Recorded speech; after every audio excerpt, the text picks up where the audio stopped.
ಸ್ನೇಹಿತರೆ ಹಾಗೂ SSLC ವಿದ್ಯಾರ್ಥಿಗಳಿಗೆ ರಾಕೇಶ್ ಮುದುಮಿಡಿ ತನಗೆ ಆತ್ಮೀಯವಾಗಿ ಸ್ವಾಗತ. ಈ ಒಂದು ತರಗತಿಯಲ್ಲಿ ಅಧ್ಯಾಯ 7 ನಿಯಂತ್ರಣ ಮತ್ತು ಸಹಭಾಗಿತ್ವ ಘಟಕಕ್ಕೆ ಸಂಬಂಧಿಸಿದಂತೆ ಸಂಪೂರ್ಣವಾಗಿ ತಿಳಿಯೋಣ. ಸ್ನೇಹಿತರೆ, ಇದುವರೆಗೆ ತಾವು ನನ್ನ ಚಾನಲ್ಗೆ ಸಬ್ಸ್ಕ್ರೈಬ್ ಆಗದಿದ್ದರೆ ಸಬ್ಸ್ಕ್ರೈಬ್ ಆಗಿ, ಲೈಕ್ ಮಾಡಿ, ಫ್ರೆಂಡ್ಸ್ಗೆ ಶೇರ್ ಮಾಡಿ. ನಾವು ಮಾಡಿರ್ತಕ್ಕಂಥ ಎಲ್ಲ ವಿಡಿಯೋವನ್ನು ತಾವು ವೀಕ್ಷಣೆ ಮಾಡಬೇಕಾದ್ರೆ ತಪ್ಪದೇ ಪಕ್ಕದಲ್ಲಿರ್ತಕ್ಕಂಥ ಬೆಲ್ ಐಕಾನ್ ಒತ್ತಿ ನಿಮಗೆ ನೋಟಿಫೈ ಆಗೋ ಮೂಲಕ ಎಲ್ಲ ವಿಡಿಯೋಗಳು ಇರ್ತಕ್ಕಂಥದ್ದು. ಈಗ ನಿಯಂತ್ರಣ ಮತ್ತು ಸಹಭಾಗಿತ್ವ ಘಟಕಕ್ಕೆ ಸಂಬಂಧಿಸಿದಂತೆ ಮೊದಲನೇದಾಗಿ ನಿಯಂತ್ರಣ ಮತ್ತು ಸಹಭಾಗಿತ್ವ ಅಂದರೆ ಏನು, ಅದರ ಜೊತೆಗೆ ಅಭ್ಯಾಸದ ಮಧ್ಯದಲ್ಲಿ ಮತ್ತು ಅಭ್ಯಾಸದ ಕೊನೆಯಲ್ಲಿರ್ತಕ್ಕಂಥ ಪ್ರಶ್ನಾವಳಿಯನ್ನು ಸಹ ಚರ್ಚೆ ಮಾಡೋಣ. ಮೊದಲನೇದಾಗಿ ನಿಯಂತ್ರಣ ಮತ್ತು ಸಹಭಾಗಿತ್ವ ಅಂದರೆ ಏನು. ಎಲ್ಲ ಜೀವಿಗಳು ಪರಿಸರದ ಬದಲಾವಣೆಗೆ ಪ್ರತಿವರ್ತನೆ ಮಾಡ್ತಿರ್ತವೆ. ಆ ಮೂಲ ಪ್ರವೃತ್ತಿಯನ್ನು ಪ್ರತ್ಯೇಚನ ಅಂತ ಕರೆಯಲಾಗ್ತದೆ. ಅಂದರೆ ಜೀವಿಗಳು ಪ್ರತಿಕ್ರಿಯಿಸುವ ಪರಿಸರದ ಬದಲಾವಣೆಗಳಿಗೆ ಚೋದನೆಗಳು ಅಥವಾ ಪ್ರಚೋದನೆಗಳು ಅಂತ ಕರೆಯಲಾಗ್ತದೆ. ಹೀಗೆ ಜೀವಿಗಳು ಪ್ರಚೋದನೆಗೆ ತೋರುವ ಪ್ರತಿಕ್ರಿಯೆಯನ್ನು ಪ್ರತಿವರ್ತನೆ ಅಂತ ಕರೆಯಲಾಗ್ತದೆ. ಅಂದರೆ ಪ್ರಚೋದನೆಗೆ ತಕ್ಕ ಪ್ರತಿಕ್ರಿಯೆಯನ್ನು ಜೀವಿಗಳು ನೀಡಬೇಕಾದ್ರೆ ಅದಕ್ಕೆ ದೇಹದ ಒಂದು ಅಂಗ ಮತ್ತೊಂದು ಅಂಗ ಇರುವುದರಿಂದ ನಿಯಂತ್ರಣಕ್ಕೆ ಆಗ್ತದೆ. ಯಾಕಂದ್ರೆ ಜೀವಿಗಳು ಯಾವುದೇ ಪರಿಸ್ಥಿತಿಯಲ್ಲಿ ತಮ್ಮ ಪರಿಸರದ ಜ್ಞಾನೇಂದ್ರಿಯಗಳ ಮೂಲಕ ಇರಿದುಕೊಂಡು ಸ್ನಾಯು ಅಥವಾ ಗ್ರಂಥಿಗಳ ಸಹಾಯದಿಂದ ಸಮಂಜಸವಾಗಿ ಪ್ರತಿಕ್ರಿಯೆಯನ್ನು ನೀಡ್ತಾವೆ, ಪ್ರತಿವರ್ತನೆ ನೀಡ್ತಾವೆ. ಹೀಗೆ ದೇಹದ ಅನೇಕ ಭಾಗಗಳ ನಡುವೆ ಸಹಭಾಗಿತ್ವ ಇದ್ದು ಒಂದು ಅಂಗವ್ಯೂಹ ಮತ್ತೊಂದು ಅಂಗದಿಂದ ನಿಯಂತ್ರಣಗೊಂಡಿರ್ತದೆ. ಇದನ್ನು ಈ ವ್ಯೂಹವನ್ನು ಸಹಭಾಗಿತ್ವ ಮತ್ತು ನಿಯಂತ್ರಣ ವ್ಯೂಹ ಅಂತ ಕರೆಯಲಾಗ್ತದೆ. ಆದರೆ ಇದೇ ರೀತಿಯಾಗಿ ಸಸ್ಯಗಳಲ್ಲಿ ಸಹ ಸಹಭಾಗಿತ್ವ ಮತ್ತು ನಿಯಂತ್ರಣ ಇರ್ತದೆ. ಆದರೆ ಸಸ್ಯಗಳ ಸಹಭಾಗಿತ್ವಕ್ಕೆ ಕಾರಣವಾಗಿರ್ತಕ್ಕಂಥ ವಿಶಿಷ್ಟ ರೀತಿಯ ರಾಸಾಯನಿಕಗಳನ್ನು ಸಸ್ಯ ಹಾರ್ಮೋನ್ ಅಂತ ಕರೆಯಲಾಗ್ತದೆ. ಅದರ ಪ್ರಾಣಿಗಳಲ್ಲಿ ಸಹಭಾಗಿತ್ವ ಮತ್ತು ನಿಯಂತ್ರಣ ಕ್ರಿಯೆ ನರವ್ಯೂಹ, ನಿರ್ನಾಳ ಗ್ರಂಥಿಗಳ ವ್ಯೂಹ ಮತ್ತು ಜ್ಞಾನೇಂದ್ರಿಯಗಳ ಮೂಲಕ ನಡೀತದೆ. ಇದರ ಮೂಲಕ ಜ್ಞಾನೇಂದ್ರಿಯಗಳ ಮೂಲಕ ನಡೀತದೆ. ಈಗ ಮಾನವನಲ್ಲಿ ಸಹಭಾಗಿತ್ವ ಮತ್ತು ನಿಯಂತ್ರಣ ಹೆಂಗೆ ನಡೀತದೆ ಅಂದರೆ ನರವ್ಯೂಹದಲ್ಲಿ ನರ ಅವಯವಗಳ ಮೂಲಕ ಮತ್ತು ನಿರ್ನಾಳ ಗ್ರಂಥಿ ವ್ಯೂಹದಲ್ಲಿ ರಾಸಾಯನಿಕ ಅಥವಾ ಹಾರ್ಮೋನುಗಳ ಸ್ರವಿಕೆಯ ಮೂಲಕ ನಡೀತದೆ. ಅದರ ನರವ್ಯೂಹ ವ್ಯವಸ್ಥೆ ಅಂದಾಗ ಪ್ರಚೋದನೆಯನ್ನು ಸ್ವೀಕರಿಸ್ತಕ್ಕಂಥ ಜ್ಞಾನೇಂದ್ರಿಯಗಳಿಂದ ಜ್ಞಾನವಾಹಿ ನರಗಳ ಮೂಲಕ, ಜ್ಞಾನವಾಹಿ ನರಗಳಿಂದ ಮೆದುಳು ಬಳ್ಳಿಯಿಂದ ಮೆದುಳಿಗೆ, ಮೆದುಳಿಂದ ಕ್ರಿಯಾವಾಹಿ ನರದಿಂದ ಕಾರ್ಯನಿರ್ವಾಹಕ ಅಂಗ, ನಂತರ ಸೂಕ್ತವಾದ ಪ್ರತಿಕ್ರಿಯೆ. ಈ ರೀತಿ ಸಂದೇಶ ನರ ಅವಯವಗಳ ಮೂಲಕ ನಡೀತದೆ. ಇನ್ನು ನಿರ್ನಾಳ ಗ್ರಂಥಿಗಳ ವ್ಯೂಹ ಮೂಲಕ ಹೆಂಗೆ ನಡೀತದೆ ಅಂದಾಗ ನಿರ್ನಾಳ ಗ್ರಂಥಿಗಳ ವ್ಯೂಹ ಪ್ರಚೋದನೆಯನ್ನು ನಿರ್ನಾಳ ಗ್ರಂಥಿ ಸ್ವೀಕರಿಸ್ತದೆ, ಹಾರ್ಮೋನ್ ಸ್ರವಿಕೆ ಇರ್ತದೆ, ರಕ್ತದಲ್ಲಿ ಹಾರ್ಮೋನ್ ಸಾಗಾಣಿಕೆ, ನಂತರ ಕಾರ್ಯನಿರ್ವಾಹಕ ಅಂಗ ಕಳಿಸ್ತದೆ, ಪ್ರತಿಕ್ರಿಯೆ ಸಿಗ್ತದೆ. ಹೀಗೆ ಜೀವಿಯು ಒಂದು ಪ್ರಚೋದನೆಗೆ ತಕ್ಕ ಪ್ರತಿಕ್ರಿಯೆ ನೀಡಬೇಕಾದ್ರೆ ಸ್ನಾಯುಗಳು ಮತ್ತು ನರವ್ಯೂಹಗಳು ಕೆಲಸ ಮಾಡ್ತದೆ. ಜೊತೆಗೆ ಹಾರ್ಮೋನುಗಳ ಸ್ರವಿಕೆ ನಿರ್ನಾಳ ಗ್ರಂಥಿಗಳ ಮೂಲಕ ಮಾಡ್ತದೆ. ಬಿಸಿಯಾದ ವಸ್ತುಗಳನ್ನು ಮುಟ್ಟಿದಾಗ ನಾವು ಅದು ಗ್ರಹಿಕೆ ಆಗ್ಬೇಕಾದ್ರೆ ಪಂಚೇಂದ್ರಿಯಗಳು ಕೆಲಸ ಮಾಡ್ತವೆ. ಕಣ್ಣು, ಕಿವಿ, ಮೂಗು, ನಾಲಿಗೆ ಇವು ಪಂಚೇಂದ್ರಿಯಗಳು, ಇವುಗಳ ಮೂಲಕ ಕೆಲಸ ನಡೀತದೆ. ಹಂಗಾರೆ ಮಾನವನ ಸಹಭಾಗಿತ್ವ ಇರುವ ಪ್ರಾಣಿಗಳಲ್ಲಿ ನರವ್ಯೂಹ ನಿರ್ನಾಳ ಗ್ರಂಥಿ ಇರ್ತದೆ. ನರವ್ಯೂಹ ಪರಾವರ್ತ ಚಾಪದ ಮೂಲಕ ಮಾಡ್ತದೆ. ನರವ್ಯೂಹದಲ್ಲಿ 3 ಭಾಗ ಮಾಡ್ತವೆ: ಕೇಂದ್ರ ನರವ್ಯೂಹ, ಪರಿಧಿ ನರವ್ಯೂಹ, ಸ್ವನಿಯಂತ್ರಕ ನರವ್ಯೂಹ ಅಂತ ಮಾಡ್ತವೆ. ಕೇಂದ್ರ ನರವ್ಯೂಹದಾಗ ಮೆದುಳು ಬಳ್ಳಿ ಬಂದ್ರೆ, ಪರಿಧಿ ನರವ್ಯೂಹದಾಗ ಮೆದುಳಿನ ನರಗಳು, ಮೆದುಳು ಬಳ್ಳಿಯ ನರಗಳು ಬರ್ತಾವೆ. ಇನ್ನು ಸ್ವನಿಯಂತ್ರಕ ನರವ್ಯೂಹದಾಗ ಅನುವೇದನ ನರವ್ಯೂಹ, ಪ್ಯಾರಾನುವೇದನ ನರವ್ಯೂಹ ಅಂತ ಬರ್ತದೆ. ಈಗ ಪ್ರಾರಂಭದಲ್ಲಿ ನರಕೋಶದ ಬಗ್ಗೆ ತಿಳ್ಕೊಳ್ಳೋಣ. ನರಕೋಶ ಅಂತ ಎದಕ್ಕೆ ಕರೆಯಲಾಗ್ತದೆ?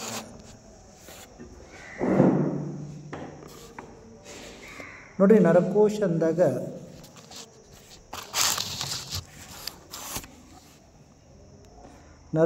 ಅಂದಾಗ ನರ ಅಂಗಾಂಶದ ರಚನಾತ್ಮಕ ಮತ್ತು ಕಾರ್ಯಾತ್ಮಕ ಘಟಕಗಳನ್ನು ನಾವು ನರಕೋಶ ಅಥವಾ ನ್ಯೂರಾನ್ ಅಂತ ಕರೆಯಲಾಗ್ತದೆ.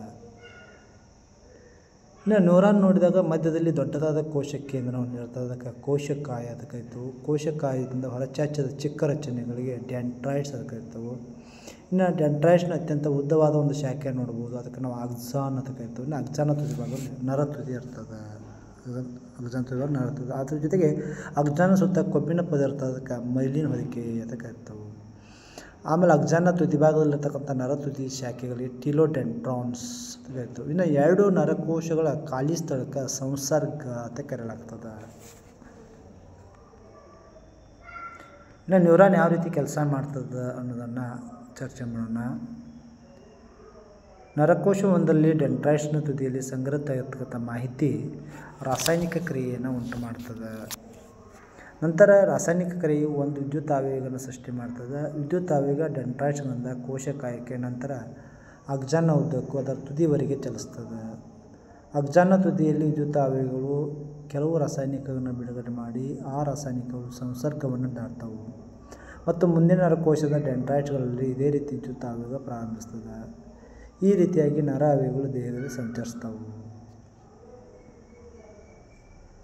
ಇನ್ನು ನ್ಯೂರಾನ್ನ ಕಾರ್ಯ ಅಂದಾಗ ಮಾಹಿತಿಯು ದೇಹದ ವಿವಿಧ ಭಾಗಗಳಿಗೆ ಕೇಂದ್ರ ನರವ್ಯೂಹದ ಮೂಲಕ ನರ ಆವೇಗ ರೂಪದಲ್ಲಿ ಕೊಂಡೊಯ್ತದೆ. ಅಲ್ಲಿಂದ ಪ್ರತಿಕ್ರಿಯೆ ಅಷ್ಟೇ ವೇಗದಲ್ಲಿ ತರ್ತದೆ.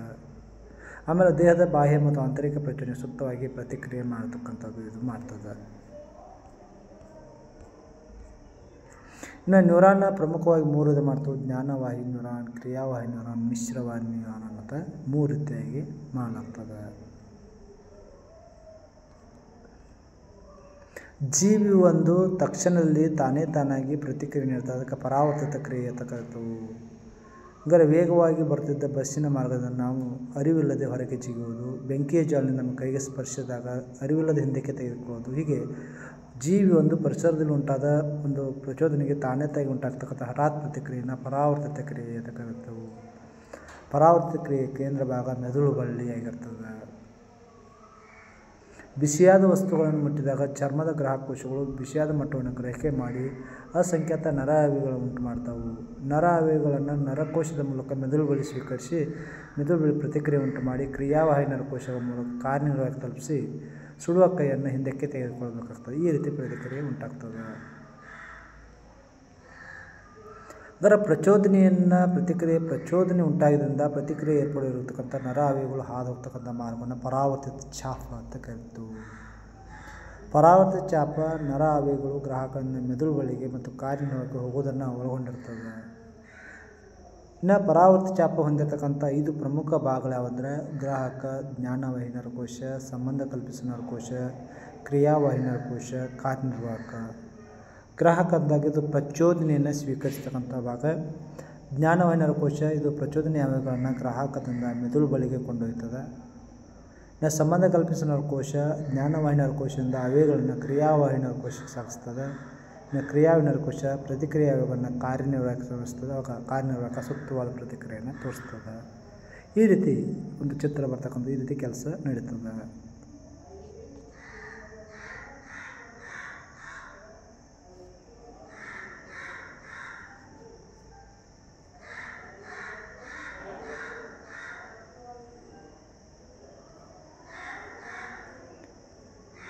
ಇನ್ನು ನರವ್ಯೂಹ ಅಂದಾಗ ನರವ್ಯೂಹದ ಪ್ರಮುಖ ಪ್ರಾಮುಖ್ಯತೆಗಳೇನೆಂದಾಗ ದೇಹದ ವಿವಿಧ ಅಂಗ ಮತ್ತು ಅಂಗವ್ಯೂಹಗಳ ಚಟುವಟಿಕೆಯನ್ನು ಸಂಯೋಜಿಸಿ ನಿಯಂತ್ರಿಸ್ತದೆ.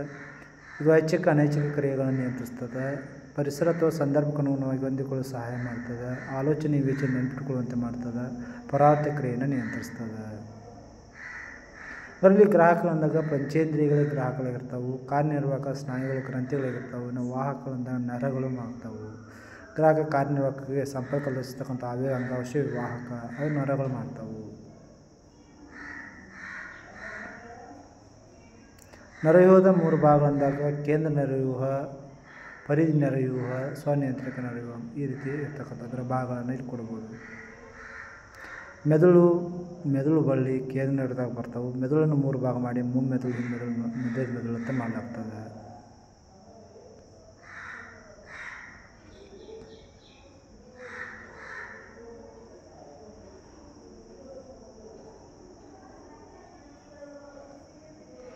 ಇನ್ನು ಮಾನವನ ಮೆದುಳು ಹೊರನೋಟ 3 ನಿಷ್ಠ ಭಾಗನ ಹೊಂದಿರ್ತದೆ: ಮುಮ್ಮೆದುಳು, ಮಧ್ಯಮೆದುಳು, ಹಿಮ್ಮೆದುಳು. ವಯಸ್ಕ ಮಾನವನ ಮೆದುಳಿನ ಸರಾಸರಿ ತೂಕ 1200ರಿಂದ 1400 ಗ್ರಾಮ್ ಆಗಿರ್ತದೆ. ಇನ್ನೊಂದು ಇಂಪಾರ್ಟೆಂಟ್ ಅಂದರೆ ಮೆದುಳಿನ ಅಂದವಾದ ಚಿತ್ರ ತೆಗೆದು ಭಾಗನ ಗುರುತಿಸಿ ಅಂತ ಕೇಳ್ತಾರೆ. ಇದು ಭಾಳಷ್ಟು ಇಂಪಾರ್ಟೆಂಟ್ ಆಗಿರ್ತಕ್ಕಂಥ ಚಿತ್ರ ಪ್ರಾಕ್ಟೀಸನ್ನು ವಿದ್ಯಾರ್ಥಿಗಳು ಮಾಡಿಕೊಳ್ಬೇಕಾಗ್ತದೆ. ಇನ್ನು ಮೆದುಳಿನ ಅತ್ಯಂತ ಸಂಕೀರ್ಣವಾದ ಭಾಗವಾಗಿದ್ದು ಮಹಾಮಸ್ತಿಷ್ಕ, ಡಯಾನ್ಸೆಫೆಲನ್ ಎಂಬ 2 ಭಾಗವನ್ನು ಹೊಂದಿರ್ತದೆ. ಇದು ಆಲೋಚನೆಯ ಭಾಗ. ವಿವಿಧ ಗ್ರಾಹಕ ಜೀವಕೋಶದಿಂದ ಸಂವೇದನೆ ಆವೇಗವನ್ನು ಸ್ವೀಕರಿಸುವ ಪ್ರದೇಶ ಆಗಿರ್ತದೆ. ಅಂದರೆ ಕಣ್ಣು, ಕಿವಿ, ಮೂಗು, ನಾಲಿಗೆ, ಚರ್ಮ ಮಾಡ್ತಕ್ಕಂಥ ಕಾರ್ಯವನ್ನು ಇದು ನಿಯಂತ್ರಣ ಮಾಡ್ತದೆ. ಇನ್ನು ಮಾಹಿತಿಯನ್ನು ಇತರ ಗ್ರಾಹಕರಿಂದ ಪಡೆದು ಮಾಹಿತಿಗಳೊಂದಿಗೆ ಅಥವಾ ಇತರ ಮೆದುಳಿನ ಸಂಗ್ರಾಹಕರುವ ಮಾಹಿತಿಯೊಂದಿಗೆ ಜೊತೆಯಾಗಿಸಿ ಅರ್ಥೈಸ್ತದೆ. ಇದು ಐಚ್ಛಿಕ ಸ್ನಾಯುಗಳ ಚಲನೆಯನ್ನು ಸಹ ಇದು ನಿಯಂತ್ರಣ ಮಾಡ್ತಕ್ಕಂಥದ್ದು.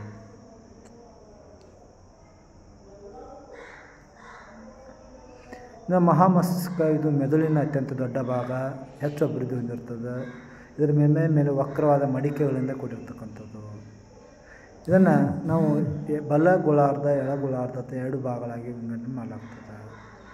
ಇನ್ನು ಮಹಾಮಸ್ತಿಷ್ಕ ಹೊರಗಿನ ಭಾಗ ಕಾರ್ಟೆಕ್ಸ್ ಬೂದು ಬಣ್ಣ ಹೊಂದಿರ್ತದೆ. ಒಳಗಿನ ಭಾಗ ನರತಂತು, ಇದು ಬಿಳಿ ವಸ್ತುವಿನಿಂದ ಮಾಡಲ್ಪಟ್ಟಿರ್ತಕ್ಕಂಥದ್ದು. ಕಾರ್ಟೆಕ್ಸ್ನ ವಿಸ್ತೀರ್ಣ ಹೆಚ್ಚಾದಂಗೆ ಬುದ್ಧಿವಂತಿಕೆ ಮಾನಂತ ಸಹ ಹೆಚ್ಚಂತ ಹೇಳ್ಬೋದು. ಬುದ್ಧಿಶಕ್ತಿ, ಕಲ್ಪನೆ, ಭಾವನೆ, ಯೋಚನೆ, ಇಚ್ಛಾಶಕ್ತಿ ಕೇಂದ್ರ ಮಹಾಮಸ್ತಿಷ್ಕ ಭಾಗ ಆಗಿರ್ತದೆ. ಇನ್ನು ಡಯಾನ್ಸೆಫೆನಲ ಥಲಾಮಸ್, ಹೈಪೋಥಲಾಮಸ್ ಎಂಬ 2 ಭಾಗವನ್ನು ಹೊಂದಿರುತ್ತದೆ. ಥಲಾಮಸ್ ಜ್ಞಾನೇಂದ್ರಿಯಗಳಿಂದ ಸ್ವೀಕರಿಸುವ ನರ ಆವೇಗವನ್ನು ಮೆದುಳಿನ ಕಾರ್ಟೆಕ್ಸ್ಗೆ ಕಳಿಸ್ತದೆ. ಹೈಪೋಥಲಾಮಸ್ ದೇಹದ ಉಷ್ಣತೆಗೆ, ನೀರಿನ ಸಮತೋಲನ, ಹಸಿವು ಮತ್ತು ನಿದ್ರೆಯನ್ನು ನಿಯಂತ್ರಿಸ್ತದೆ. ಅಲ್ಲದೆ ಸ್ವನಿಯಂತ್ರಿತ ನರವ್ಯೂಹ ಮತ್ತು ಪಿಟ್ಯೂಟರಿ ಗ್ರಂಥಿಯನ್ನು ಸಹ ನಿಯಂತ್ರಣ ಮಾಡ್ತದೆ. ಇನ್ನು ಮಧ್ಯದ ಮೆದುಳು ನರತಂತುಗಳಿಂದ ಕೂಡಿದ್ದು ಮೆದುಳಿನ ಒಂದು ಚಿಕ್ಕ ಭಾಗ. ಮುಮ್ಮೆದುಳು ಹಿಮ್ಮೆದುಳಿಗೆ ಸಂಬಂಧ ಕಲ್ಪಿಸ್ತದೆ. ಜೊತೆಗೆ ಸಂದೇಶಗಳನ್ನು ಹಿಮ್ಮೆದುಳಿಂದ ಮುಮ್ಮೆದುಳಿಗೆ ಸಾಗಿಸ್ತದೆ. ದೃಶ್ಯ ಮತ್ತು ಶ್ರವ್ಯಕ್ಕೆ ಸಂಬಂಧಿಸಿದಂತೆ ಪ್ರಚೋದನೆಗೆ ಅನುಗುಣವಾಗಿ ತಲೆ ಮತ್ತು ಕತ್ತಿನ ಪರಾವರ್ತನೆಗೆ ಕಾರಣವಾಗ್ತದೆ. ಇನ್ನು ಹಿಮ್ಮೆದುಳಿನ 3 ಭಾಗಗಳು ಅನುಮಸ್ತಿಷ್ಕ, ಪಾನ್ಸ್, ಮೆಡುಲ್ಲಾ ಅಬ್ಲಾಂಗೇಟ್. ಅನುಮಸ್ತಿಷ್ಕ ಅಂದಾಗ ಮೆದುಳಿನ 2ನೇ ದೊಡ್ಡ ಭಾಗ ಮಹಾಮಸ್ತಿಷ್ಕದ ಕೆಳಗೆ ಮತ್ತು ಹಿಂಭಾಗದಲ್ಲಿರ್ತದೆ. ನಡೆಯುವ, ಓಡುವ ಚಲನೆಗಳಿಗೆ ಅಗತ್ಯವಾದ ಸ್ನಾಯುಗಳ ನಡುವೆ ಹೊಂದಾಣಿಕೆಯನ್ನು ಮಾಡಿಕೊಡ್ತದೆ. ಇನ್ನು ಪಾನ್ಸು ಇದು ಅನುಮಸ್ತಿಷ್ಕದ ಮುಂದೆ, ಮಧ್ಯದ ಮೆದುಳಿನ ಕೆಳಗೆ, ಮೆಡುಲ್ಲಾದ ಅಬ್ಲಾಂಗೇಟ್ನ ಮೇಲೆ ಇದೆ. ಇದು ಆಹಾರವನ್ನು ಅಗಿಯುವುದು, ಮುಖದ ಭಾವ, ಉಸಿರಾಟ ಕ್ರಿಯೆ ಇವುಗಳನ್ನೆಲ್ಲ ನಿಯಂತ್ರಣ ಮಾಡ್ತದೆ. ಇನ್ನು ಮೆಡುಲ್ಲಾ ಅಬ್ಲಾಂಗೇಟ್ ಅಥವಾ ಮನುಷ್ಯರ ಮೆದುಳು ಅತ್ಯಂತ ಹಿಂದಿನ ಭಾಗವನ್ನು ಹೊಂದಿರ್ತದೆ. ಮುಂಡದ ಭಾಗದಲ್ಲಿ ಮೆದುಳು ಬಳ್ಳಿಯಿಂದ ಮುಂದುವರಿತದೆ. ಇದರ ಕೆಲಸ ಅನೈಚ್ಛಿಕ ಕ್ರಿಯೆಗಳು, ಉಸಿರಾಟ, ಹೃದಯ ಬಡಿತ, ಜೀರ್ಣಾಳದ ಚಲನೆ ಇಂಥ ಎಲ್ಲ ಕ್ರಿಯೆಗಳನ್ನು ನಿಯಂತ್ರಿಸ್ತದೆ. ಅದ್ರ ಜೊತೆಗೆ ರಕ್ತದೊತ್ತಡನೂ ಸಹ ಇದು ನಿಯಂತ್ರಣ ಮಾಡ್ತದೆ. ಇನ್ನು ಮೆದುಳು ಬಳ್ಳಿ ಬರೋಣ. ಮೆದುಳು ಬಳ್ಳಿ ಸಿಲಿಂಡರ್ ಆಕಾರದಲ್ಲಿದ್ದು ಕಶೇರುಕ ಸ್ತಂಭದಲ್ಲಿ ಹಾದು ಹೋಗ್ತದೆ. ಮೆದುಳು ಬಳ್ಳಿ ಮುಂಡದ ಭಾಗದಲ್ಲಿ ಮೆಡುಲ್ಲಾ ಅಬ್ಲಾಂಗೇಟ್ ಅನ್ನು ಮುಂದುವರೆದ ಭಾಗ. ಇನ್ನು ಮೆದುಳು ಬಳ್ಳಿ ಕೂಡ ಮೆನಿಂಜಿಸ್ಸಿಂದ ಆವೃತವಾಗಿರ್ತದೆ. ಅನೇಕ ನರಕೋಶ, ನರತಂತುಗಳಿಂದ ಕೂಡಿರ್ತದೆ. ಇದು ಬೂದು ಬಣ್ಣದ ವಸ್ತು. ಮೆದುಳು ಬಳ್ಳಿ ಒಟ್ಟಾರೆಯಾಗಿ 31 ಜೊತೆ ಮಿಶ್ರ ನರಗಳನ್ನು ಹೊಂದಿರ್ತದೆ. ಇನ್ನು ಪರಿಧಿ ನರವ್ಯೂಹ ಅಂದಾಗ ಇಲ್ಲಿ ದೇಹದ ಎಲ್ಲ ನರಗಳು ಒಟ್ಟುಗೂಡಿ ಪರಿಧಿ ನರವ್ಯೂಹ ಆಗ್ತದೆ. 12 ಜೊತೆ ಮೆದುಳಿನ ನರಗಳು, 31 ಜೊತೆ ಮೆದುಳು ಬಳ್ಳಿಯ ನರಗಳನ್ನು ಹೊಂದಿರ್ತದೆ. ಇನ್ನು ಸ್ವನಿಯಂತ್ರಕ ನರವ್ಯೂಹ ಅಂದಾಗ 2 ರೀತಿಯ ಪ್ಯಾರಾ ಅನ್ವೇದ ನರವ್ಯೂಹ, ಅನ್ವೇದ ನರವ್ಯೂಹ ಅಂತ ಬರ್ತಕ್ಕಂಥದ್ದು. ಕಣ್ಣು ಪಾಪೆ ವಿಶಾಲವಾದಾಗ ಒಂದು ಕಣ್ಣು ಪಾಪೆಯ ಸಂಕೋಚಿಸಿಗೊಳಿಸ್ತಕ್ಕಂಥ ಕಾರ್ಯವನ್ನು ಮಾಡ್ತದೆ. ಇನ್ನು ಮೆದುಳಿನ ಅಂಗಾಂಶ ಹೇಗೆ ಸಂರಕ್ಷಣೆ ಆಗ್ತದೆ ಅಂತ ಕೊಟ್ಟಿದ್ದಾರೆ.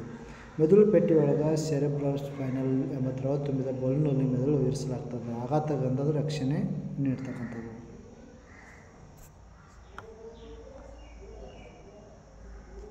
ಇನ್ನು ನರ ಅಂಗಾಂಶ ಹೇಗೆ ಕ್ರಿಯೆಯನ್ನು ಮಾಡ್ತದೆ ಅಂದರೆ, ಒಂದು ನರ ಆವೇಗ ಸ್ನಾಯುವನ್ನು ತಲುಪಿದಾಗ ಸ್ನಾಯುತಂತು ಚಲಿಸ್ತದೆ.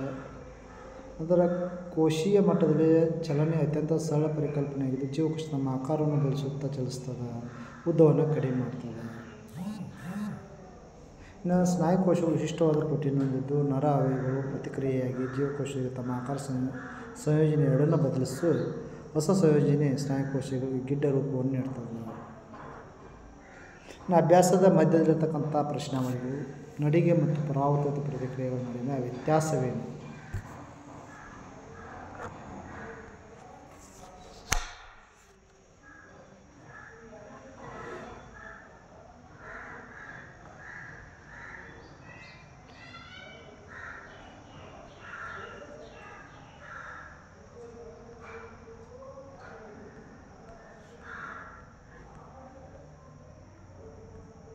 ಅಭ್ಯಾಸದ ಮಧ್ಯದಲ್ಲಿರ್ತಕ್ಕಂಥ ಪ್ರಶ್ನಾವಳಿಗಳ ಸರಿ ಉತ್ತರವನ್ನು ವಿದ್ಯಾರ್ಥಿಗಳು ನೋಡಬೇಕಾಗ್ತದೆ. ಇವು ಸರಿ ಉತ್ತರಗಳು.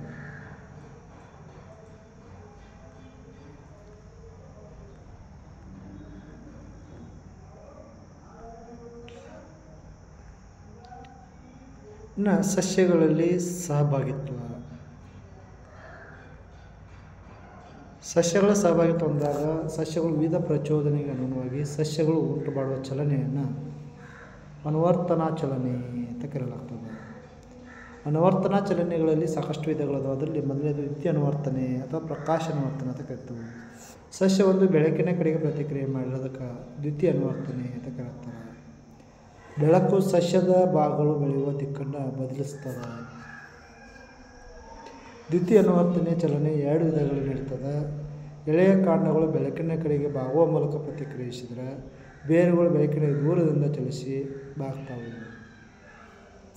ಇನ್ನು ಗುರುತಾನುವರ್ತನೆ ಅಂದರೆ ಗುರುತ್ವಾಕರ್ಷಣೆಯ ಕಡೆಗೆ ಪ್ರತಿಕ್ರಿಯೆ ಮಾಡಿ ಸಸ್ಯ ಒಂದು ಗುರುತಾನುವರ್ತನೆ ಅಂತ ಕರಿತೇವೆ. ಗುರುತ್ವಗಳಂಥ ಪರಿಸರದ ಪ್ರಚೋದನೆಯು ಸಸ್ಯದ ಭಾಗಗಳು ಬೆಳೆಯುವ ದಿಕ್ಕನ್ನು ಬದಲಿಸ್ತದೆ. ಭೂಮಿ ಅಥವಾ ಗುರುತ್ವದ ಸೆಳೆತಕ್ಕೆ ಪ್ರತಿಕ್ರಿಯೆಯಾಗಿ ಚಿಗುರುಗಳು ಮೇಲ್ಮುಖವಾಗಿ ಬೆಳವಣಿಗೆ ಆಗ್ತವೆ ಮತ್ತು ಬೇರುಗಳು ಕೆಳಮುಖವಾಗಿ ಬೆಳವಣಿಗೆ ಆಗ್ತವೆ. ಇದಕ್ಕೆ ಗುರುತ್ವಾನುವರ್ತನೆ ಅಂತ ಕರೆಯಲಾಗ್ತದೆ. ಇನ್ನು ಜಲಾನುವರ್ತನೆ ಅಂದರೆ ಸಸ್ಯ ಒಂದು ನೀರಿನ ಕಡೆಗೆ ಪ್ರತಿಕ್ರಿಯೆ ಮಾಡಿದರೆ ಜಲಾನುವರ್ತನೆ ಅಂತ ಕರೀತಾರೆ. ಮಣ್ಣಿನಲ್ಲಿರುವ ನೀರು ಮತ್ತು ತೇವಾಂಶದ ಸೆಳೆತಕ್ಕೆ ಪ್ರತಿಕ್ರಿಯೆಯಾಗಿ ಸಸ್ಯದ ಬೇರುಗಳು ನೀರಿನ ಕಡೆಗೆ ಬೆಳೆಯುವ ಪ್ರಕ್ರಿಯೆಗೆ ಜಲಾನುವರ್ತನೆ ಅಂತ ಕರೆಯಲಾಗ್ತದೆ.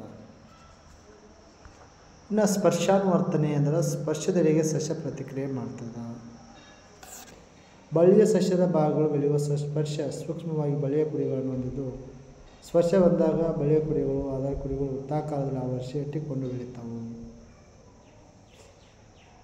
ಸ್ಪರ್ಶಾನುವರ್ತನೆಗೆ ಉದಾಹರಣೆಗೆ ಮುಟ್ಟಿದರೆ ಮುನಿ ಸಸ್ಯ. ಮುಟ್ಟಿದರೆ ಮುನಿ ಸಸ್ಯವನ್ನು ಮುಟ್ಟಿದಾಗ ಅದು ಮುದುಡಿಕೋತಕ್ಕಂಥದ್ದು.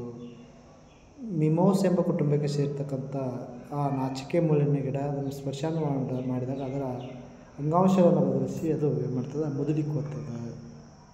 ಇನ್ನು ತಾಪಾನುವರ್ತನೆ ಶಾಖದಿಂದ ಪ್ರತಿಕ್ರಿಯೆ ಮಾಡಿ ತಾಪಾನುವರ್ತನೆ. ಅದ್ರ ಜೊತೆಗೆ ರಸಾಯನವರ್ತನೆ ಅಂತ ಬರ್ತದೆ. ರಾಸಾಯನಿಕ ಪ್ರಚೋದನೆಗೆ ಅನುಗುಣವಾಗಿ ಸಸ್ಯವನ್ನು ಪ್ರತಿಕ್ರಿಯೆ ಮಾಡಿದರೆ ಅದು ರಸಾಯನವರ್ತನೆ ಅಂತ ಕರೀತಾರೆ. ಉದಾಹರಣೆಗೆ ಅಂಡಗಳ ಕಡೆಗೆ ಪರಾಗರೆಯನ್ನು ವರ್ತನೆ. ಈ ರೀತಿ ಸಾಕಷ್ಟು ವರ್ತನೆ ಚಲನೆಗಳು ಬರ್ತಕ್ಕಂಥದ್ದು. ನಾಚಿಕೆ ಮುಳ್ಳಿನ ಗಿಡ ಇಲ್ಲಿ ಕೊಡಲಾಗದ. ನಾಚಿಕೆ ಮುಳ್ಳಿನ ಗಿಡ ಸಸ್ಯದ ಜೀವಕೋಶಗಳು ತಮ್ಮೊಳಗಿನ ನೀರಿನ ಪ್ರಮಾಣವನ್ನು ಬದಲಿಸಿ ತಮ್ಮ ಆಕಾರವನ್ನು ಬದಲಿಸಿ ಇದರ ಪರಿಣಾಮವಾಗಿ ಉಬ್ಬುವ ಅಥವಾ ಮುದುಡಿಕೊಳ್ಳುವ ಮೂಲಕ ತಮ್ಮ ಆಕಾರವನ್ನು ಬದಲಿಸ್ತವೆ.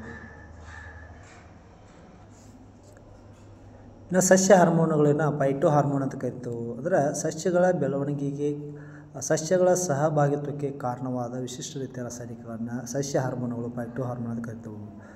ಸಸ್ಯ ಹಾರ್ಮೋನುಗಳಲ್ಲಿ ಎರಡು ವಿಧಗಳು: ಸಸ್ಯ ಬೆಳವಣಿಗೆ ಹಾರ್ಮೋನ್, ಸಸ್ಯದ ಕುಂಠಿತಕ್ಕೆ ಕಾರಣವಾದ ಹಾರ್ಮೋನ್. ಸಸ್ಯ ಬೆಳವಣಿಗೆ ಕಾರಣವಾದ ಹಾರ್ಮೋನುಗಳು ಆಕ್ಸಿನ್, ಜಿಬ್ರೆಲಿನ್, ಸೈಟೋಕೈನಿನ್. ಇನ್ನು ಕುಂಠಿತಕ್ಕೆ ಕಾರಣವಾದ ಹಾರ್ಮೋನುಗಳು ಅಬ್ಸಿಕ್ ಆಮ್ಲ ಮತ್ತು ಇಥಿಲೀನ್ ಅಂತ ಬರ್ತದೆ. ಇದೇ ರೀತಿ ಹಾರ್ಮೋನುಗಳು ಬರ್ತಾವೆ. ಮುಟ್ಟಿದರೆ ಮುನಿ ಸಸ್ಯ ಪ್ರತಿಕ್ರಿಯೆ ಮಾಡ್ಬೇಕಾದ್ರೆ ಅಲ್ಲಿಯೂ ಸಹ ಏನು ಮಾಡ್ತಾರೆ, ವಿಶಿಷ್ಟವಾದಂಥ ಹಾರ್ಮೋನ್ ಬಿಡುಗಡೆ ಆಗ್ತದೆ.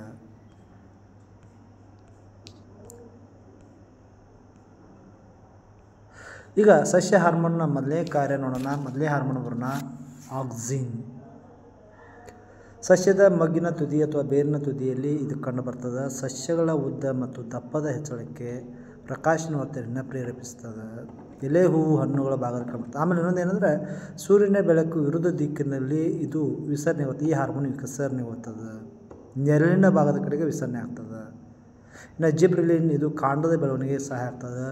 ಬೀಜ ಮತ್ತು ಮೊಗ್ಗುಗಳ ಸುಪ್ತಾವಸ್ಥೆಯನ್ನು ತಡೆಹಿಡಿತದೆ. ಬೇರು, ಹೂವು, ಮೊಗ್ಗುಗಳ ಬೆಳವಣಿಗೆಯನ್ನು ಉತ್ತೇಜನ ಮಾಡ್ತದೆ. ಸೈಟೋಕೈನಿನ್ ಕೋಶ ವಿಭಜನೆಗೆ ಸಹಾಯ ಮಾಡ್ತದೆ. ಹಣ್ಣು ಬೀಜಗಳು ಹೆಚ್ಚಿನ ಸಾರತೆಯಲ್ಲಿ ಕಂಡುಬರ್ತದೆ.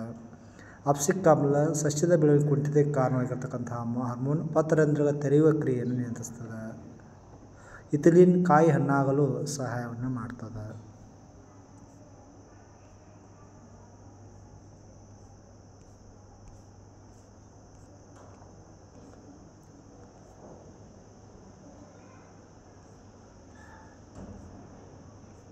ಇನ್ನು ಅಭ್ಯಾಸದ ಮಧ್ಯದಲ್ಲಿರ್ತಕ್ಕಂಥ ಪ್ರಶ್ನೆಗಳು: ಸಸ್ಯ ಹಾರ್ಮೋನ್ ಎಂದರೇನು? ಆಮೇಲೆ ಮುಟ್ಟಿದರೆ ಮುನಿ ಎಂಬ ಸಸ್ಯದ ಎಲೆಯ ಚಲನೆಯು ಬೆಳಕಿನ ಕಡೆಗೆ ಚಲಿಸುವ ಕಾಂಡದ ಚಲನೆಗಿಂತ ಹೇಗೆ ಭಿನ್ನ? ಸರಿ ಉತ್ತರವನ್ನು ವಿದ್ಯಾರ್ಥಿ ನೋಡಿಕೊಳ್ಬೇಕಾಗ್ತದೆ.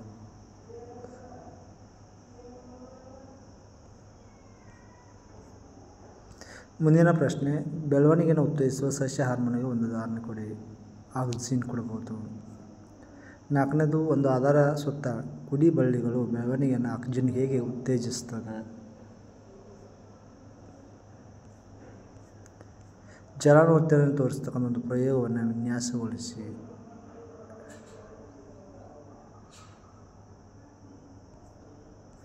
ಅನಿಷೇಕ ಫಲನ ಎಂದರೇನು.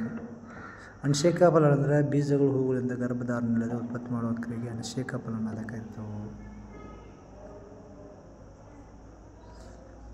ಪ್ರಾಣಿಗಳ ಹಾರ್ಮೋನ್, ಪ್ರಾಣಿಗಳಲ್ಲಿ ಬಿಡುಗಡೆ ಆಗ್ತಕ್ಕಂಥ ಹಾರ್ಮೋನ್ ನೋಡ್ರಿ. ದೇಹದ ರಾಸಾಯನಿಕ ಪ್ರಕ್ರಿಯೆ ಸಂಯೋಜಿಸಿ ಸಂತುಲನವನ್ನು ನಿರ್ವಹಿಸುವುದು ಅಂತರ್ಸ್ರಾವಿಕ ವ್ಯವಸ್ಥೆಯ ಕೆಲಸವಾಗಿರ್ತದೆ. ಇದಕ್ಕೆ ಅಂತರ್ಸ್ರಾವಕ ಗ್ರಂಥಿ ಅಂತ ಕರಿತೀವಿ. ಅಂತರ್ಸ್ರಾವಕ ಗ್ರಂಥಿ ಅಥವಾ ನಿರ್ನಾಳ ಗ್ರಂಥಿಗಳ ವ್ಯೂಹ ಅಂತ ಕರಿತಾರೆ. ಇದು ಹಲವಾರು ಹಾರ್ಮೋನ್ಗಳನ್ನು ಅಂದರೆ ಹಾರ್ಮೋನು ರಕ್ತದ ಮೂಲಕ ಒಂದು ಸ್ಥಳದಿಂದ ಇನ್ನೊಂದು ಸ್ಥಳಕ್ಕೆ ಕೊಂಡೊಯ್ದು ಅದು ನಿಷ್ಠ ಕಾರ್ಯವನ್ನು ಮಾಡ್ತದೆ. ನಿರ್ನಾಳ ಗ್ರಂಥಿಗಳು ಇವು ಹೊಂದಿರತಕ್ಕಂಥ ಹಾರ್ಮೋನ್ಗಳು ಯಾವಂದ್ರೆ ಫಸ್ಟು ಪಿಟ್ಯುಟರಿ ಗ್ರಂಥಿ, ಥೈರಾಯ್ಡ್ ಗ್ರಂಥಿ, ಪ್ಯಾರಾಥೈರಾಯ್ಡ್ ಗ್ರಂಥಿ, ಎಡ್ರಿನಲ್ ಗ್ರಂಥಿ, ಮೆದುಜೀರಕ ಗ್ರಂಥಿ, ಪ್ರಜನನ ಗ್ರಂಥಿದ ವೃಷಣಗಳು, ಆಮೇಲೆ ಅಂಡಾಶಯ ಅಂತ ಬರ್ತದೆ. ಪಿಟ್ಯುಟರಿ ಗ್ರಂಥಿ, ಪಿನಿಯಲ್ ಗ್ರಂಥಿ, ಹೈಪೋಥಲಾಮಸ್ ತಲೆಯ ಭಾಗದಲ್ಲಿ ಕಂಡು ಬಂದ್ರೆ ಥೈರಾಯ್ಡ್, ಪ್ಯಾರಾಥೈರಾಯ್ಡ್, ಥೈಮಸ್ ಗ್ರಂಥಿ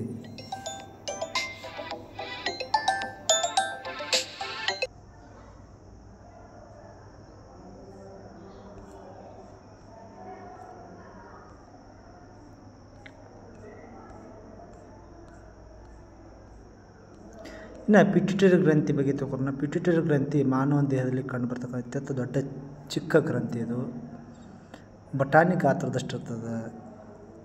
ಇದು ಸಾಮಾನ್ಯವಾಗಿ ಎಲ್ಲ ಗ್ರಂಥಿಯ ಕಾರ್ಯವನ್ನು ನಿಯಂತ್ರಣ ಮಾಡೋದು. ಇದಕ್ಕೆ ಅಂತರ್ಸ್ರಾವಕ ಗ್ರಂಥಿಯ ನಾಯಕ ಅಂತಲೂ ಇದನ್ನು ಕರೆಯಲಾಗ್ತದೆ. ಪ್ರಾಯಕ್ಕೆ ಕಾಲುಡಿಕ್ಕಿಂತ ಮುಂಚೆ ಅಥವಾ ಲೈಂಗಿಕ ಪ್ರಬುದ್ಧಕ್ಕೆ ಮುಂಚಿತವಾಗಿ ಈ ಹಾರ್ಮೋನ್ ಅಧಿಕ ಪ್ರಮಾಣ ಸ್ರವಿಕೆ ಆದರೆ ಆ ವ್ಯಕ್ತಿ ಗರಿಷ್ಠ ಎತ್ತರವನ್ನು ತಲುಪ್ತಾ ಅದನ್ನು ದೈತ್ಯತೆ ಅಂತ ಕರಿತಾವೆ. ಒಂದು ವೇಳೆ ಪ್ರಾಯಕ್ಕೆ ಮುಂಚಿತವಾಗಿ ಇದು ಕಡಿಮೆ ಸ್ರವಿಕೆ ಆದರೆ ಅವು ಕುಳ್ಳನಾಗ್ತಾ ಆ ಗುಣವನ್ನು ಕುಬ್ಜತೆ ಅಂತ ಕರೆಯಲಾಗ್ತದೆ. ಪ್ರೌಢರಲ್ಲಿ ಪಿಟ್ಯುಟರಿ ಗ್ರಂಥಿ ಸ್ರವಿಕೆ ಬೆಳವಣಿಗೆಯಿಂದ ಹಾರ್ಮೋನ್ ಮಿತಿಮೀರಿ ಉತ್ಪತ್ತಿ ಆದರೆ ಅಕ್ರೋಮೆಗಾಲಿ ಕಾಯಿಲೆ ಬರ್ತದೆ. ಆ ರೋಗದ ಲಕ್ಷಣವಾಗಿ ಕೈಕಾಲು ಮೂಳೆಗಳು ಅಸ ಪ್ರಮಾಣದಲ್ಲಿ ಬೆಳವಣಿಗೆಯಾಗೋದು, ಮುಂದೆ ಚಾಚಿದ ಮೂಗು ಮತ್ತು ದವಡೆ ಉಂಟಾಗ್ತದೆ. ಆಮೇಲೆ ಇದು ಸ್ರವಿಕೆ ಮಾಡ್ತಕ್ಕಂಥ ಹಾರ್ಮೋನುಗಳ ಕಾರ್ಯಗಳ ಕೋಷ್ಟಕವನ್ನು ಇಲ್ಲಿ ವಿದ್ಯಾರ್ಥಿಗಳು ನೋಡಿಕೊಳ್ಳಬೇಕಾಗ್ತದೆ. ಇನ್ನು ಅಡ್ರಿನಲ್ ಗ್ರಂಥಿ ಇದು ಮೂತ್ರಜನಕಾಂಗದ ಮೇಲೆ ತ್ರಿಕೋನಾಕಾರದ ಟೋಪಿಯಂತೆ ಕಂಡುಬರ್ತಕ್ಕಂಥ ಗ್ರಂಥಿ.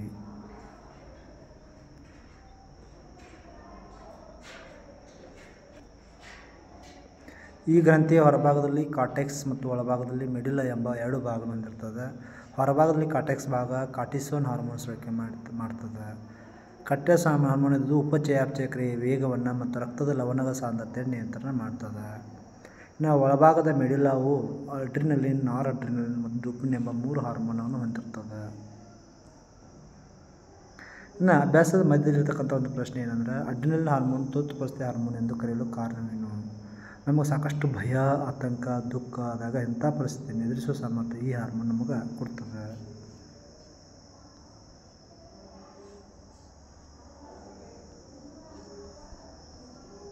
ಇನ್ನು ಥೈರಾಯ್ಡ್ ಗ್ರಂಥಿ ಮಾನವನ ಕುತ್ತಿಗೆಯ ಭಾಗದಲ್ಲಿ ಕಂಡುಬರುವ ಗಂಟಲಿನ ಕೆಳಭಾಗದಲ್ಲಿ ಕೆಳಗೆ ಶ್ವಾಸಕೋಶದ ಅಥವಾ ಶ್ವಾಸನಾಳದ ಮುಂದೆ ಕೆಂಪು ಮಿಶ್ರಿತ ಕಂದು ಬಣ್ಣದ ಗ್ರಂಥಿನ ಥೈರಾಯ್ಡ್ ಗ್ರಂಥಿ.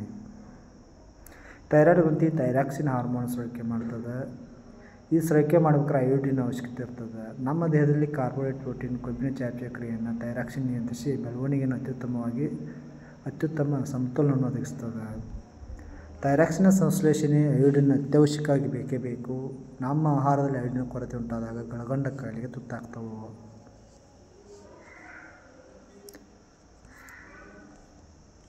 ಥೈರಾಕ್ಸಿನ್ ಹಾರ್ಮೋನ್ ಕಾರ್ಯ ಏನಂದರೆ ಥೈರಾಕ್ಸಿನ್ ಹಾರ್ಮೋನ್ ಅಯೋಡಿನ್ ಕೂಡಿದ ಅಮೈನೋ ಆಮ್ಲ. ಥೈರಾಕ್ಸಿನ್ ಹಾರ್ಮೋನ್ ದೇಹದ ಉಪಚಯಾಪಚಯ ಕ್ರಿಯೆ ವೇಗವನ್ನು ನಿಯಂತ್ರಿಸಿ ಮಾಡ್ತದೆ. ದೇಹದ ತಾಪವನ್ನು ಹೆಚ್ಚಿಸ್ತದೆ. ಮಾನಸಿಕ ದೈಹಿಕ ಬೆಳವಣಿಗೆ ವೃದ್ಧಿಸ್ತದೆ. ಮಧ್ಯದಲ್ಲಿರ್ತಕ್ಕಂಥ ಪ್ರಶ್ನಾವಳಿಗಳು.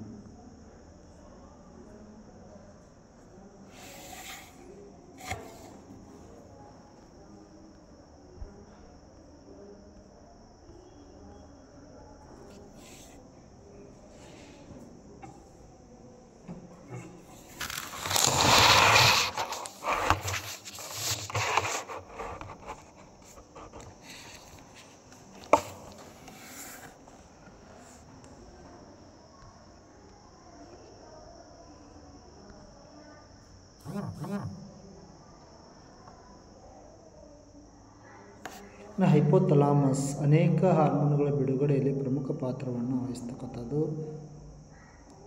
ಬೆಳವಣಿಗೆ ಹಾರ್ಮೋನ್ ಮಟ್ಟ ಕಡಿಮೆ ಆದಾಗ ಹೈಪೋಥಲಾಮಸ್ ಬೆಳವಣಿಗೆ ಹಾರ್ಮೋನ್ ಬಿಡುಗಡೆಗೆ ಕಾರಣವಾಗುವ ಅಂಶವನ್ನು ಉತ್ಪಾದನೆ ಮಾಡ್ತದೆ.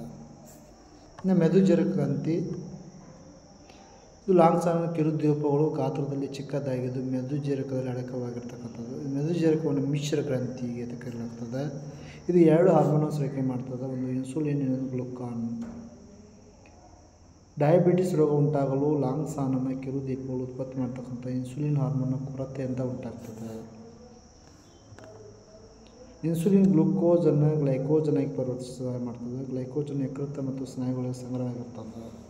ರಕ್ತದಲ್ಲಿ ಗ್ಲೂಕೋಸ್ನ ಪ್ರಮಾಣ ಹೆಚ್ಚಾದಾಗ ಇನ್ಸುಲಿನ್ ಹೆಚ್ಚಿನ ಪ್ರಮಾಣದಲ್ಲಿ ಉತ್ಪತ್ತಿ ಆಗ್ತಕ್ಕಂಥದ್ದು.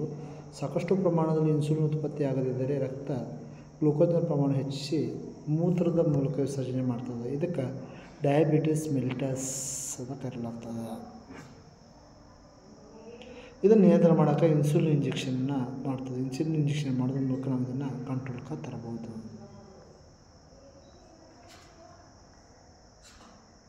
ಇನ್ನು ಮಧ್ಯದಲ್ಲಿರ್ತಕ್ಕಂಥ ಒಂದು ಪ್ರಶ್ನೆ, ಡಯಾಬಿಟಿಸ್ ಸಕ್ಕರೆ ಕಾಯಿಲೆ ಕಾರಣವೇನು? ಡಯಾಬಿಟಿಸ್ ಸಕ್ಕರೆ ಕಾಯಿಲೆ ಲಕ್ಷಣಗಳೇನು? ಡಯಾಬಿಟಿಸ್ ಸಕ್ಕರೆ ಕಾಯಿಲೆ ಹೇಗೆ ನಿಯಂತ್ರಿಸಬಹುದು?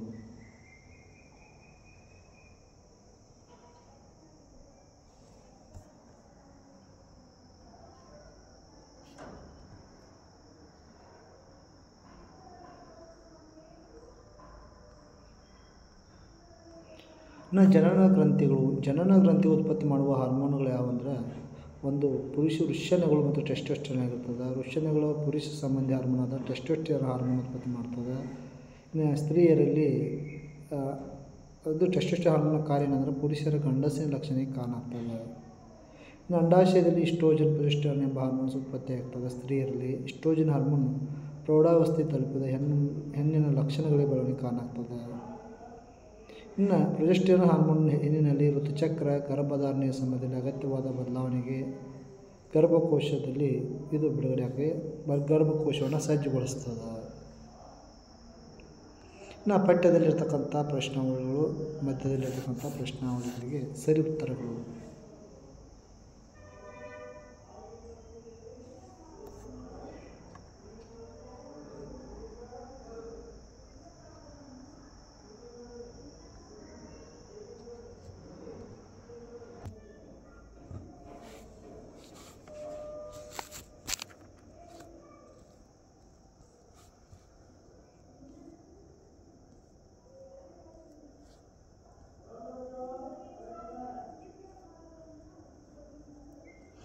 ಅಡ್ರಿನಲ್ ರಕ್ತದಲ್ಲಿ ಸ್ರವಿಕೆಯಾದಾಗ ನಮ್ಮ ದೇಹ ಹೇಗೆ ಪ್ರತಿಕ್ರಿಯೆ ಮಾಡ್ತದೆ? ಸರಿ ಉತ್ತರ, ಕೆಲವು ಮಧುಮೇಹ ರೋಗಿಗಳಿಗೆ ಇನ್ಸುಲಿನ್ ಚುಚ್ಚುಮದ್ದನ್ನು ನೀಡುವ ಮೂಲಕ ಚಿಕಿತ್ಸೆ ನೀಡಲು ಕಾರಣವೇನು? ಇನ್ನೊಂದು ಅಭ್ಯಾಸದ ಪ್ರಶ್ನೋತ್ತರಗಳು. ಕೆಳಗಿನ ಯಾವ ವಸ್ತು ಸಸ್ಯ ಹಾರ್ಮೋನ್? ಸೈಟೋಕೈನಿನ್. 2 ನರಕೋಶಗಳ ನಡುವಿನ ಅಂತರವನ್ನು ಹೀಗೆಂದು ಕರೆಯುವರು? ಸಂಸರ್ಗ. ಮೆದುಳಿನ ಪ್ರಮುಖ ಕಾರ್ಯ. ಎಲ್ಲ ಕಾರ್ಯವನ್ನು ಮೆದುಳು ಮಾಡ್ತದೆ. ನಮ್ಮ ದೇಹದಲ್ಲಿ ಗ್ರಾಹಕಗಳ ಕಾರ್ಯವೇನು? ಗ್ರಾಹಕಗಳು ಸರಿಯಾಗಿ ಕಾರ್ಯನಿರ್ವಹಿಸದ ಸಂದರ್ಭಗಳನ್ನು ಯೋಚಿಸಿ ಯಾವ ಸಮಸ್ಯೆಗಳು ಉಂಟಾಗ್ತವೆ? ಸಾಧ್ಯತೆಗಳೇನು? ನರಕೋಶ ಚಿತ್ರದ ಕಾರ್ಯವನ್ನು ಕೇಳಿದರು.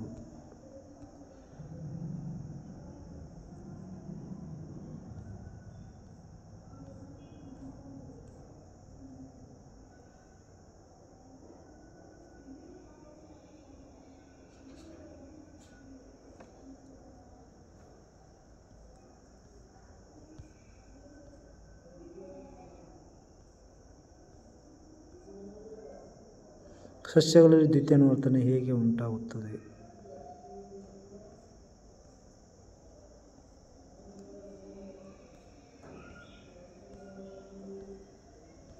ಮೆದುಳು ಬಳಿ ಗಾಯಗೊಂಡ ಸಂದರ್ಭದಲ್ಲಿ ಯಾವ ಸಂಕೇತ ರವಾನೆಯಲ್ಲಿ ಉಂಟಾಗುತ್ತದೆ?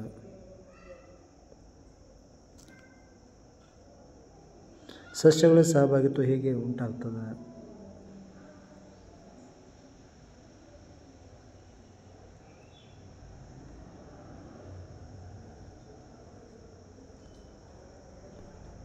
ಒಂದು ಜೀವಿಯಲ್ಲಿ ಸಹಭಾಗಿತ್ವ ಮತ್ತು ನಿಯಂತ್ರಣ ವ್ಯವಸ್ಥೆಯ ಅಗತ್ಯ ಏನು? ಅನೈಚ್ಛಿಕ ಮತ್ತು ಪರಾವರ್ತಿತ ಕ್ರಿಯೆ ಪರಸ್ಪರ ಹೇಗೆ ಭಿನ್ನವಾಗಿವೆ?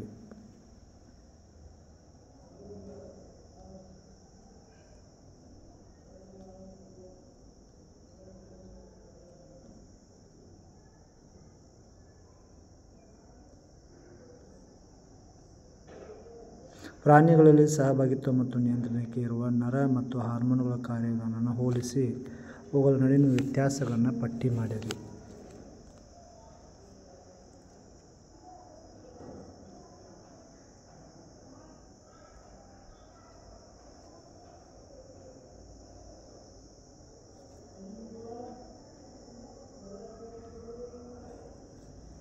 ಮುಟ್ಟಿದರೆ ಮುನಿ ಸಸ್ಯದ ಉಂಟಾದ ಚಲನೆ ಮತ್ತು ನಮ್ಮ ಕಾಲುಗಳ ಚಲನೆ ನಡುವಿನ ವ್ಯತ್ಯಾಸಗಳೇನು?